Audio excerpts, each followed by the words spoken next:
So I wanted to teach you guys about this cool tool called WordArt because it's getting ready to be the start of a new semester, new quarter. And sometimes it's nice to have an activity where students feel like we're getting to know them and where we're able to get to know them. Not just feel that we're getting to know them, right? I think that's one of the biggest keys to us being good teachers is being able to connect with our students. And so this gives you another tool. So if you click Create Now, we're at wordart.com, and then Create.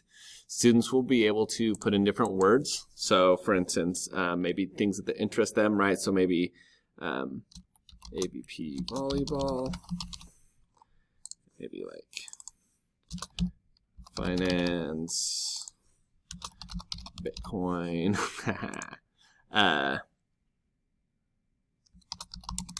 not Danny Thompson.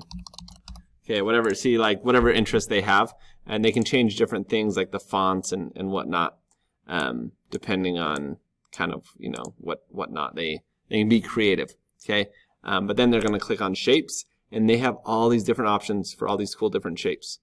So, like I don't know, like dogs, right, or whatnot. And then when you click Visualize, it's going to create based on the words and whatnot. Maybe.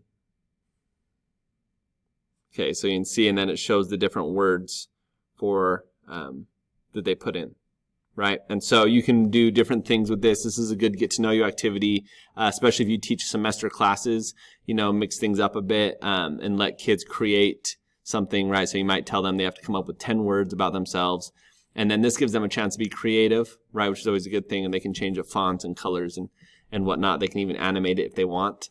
And then you can just have them screenshot it and post it to like a Google slide is the way I would do it. Post it to a Google slideshow, and then you can go through that as a class and have kids kind of introduce themselves to the class. I think this is just a fun, quick activity, and it mixes things up. It gets technology in the classroom. So there's your little golden nugget of knowledge for today.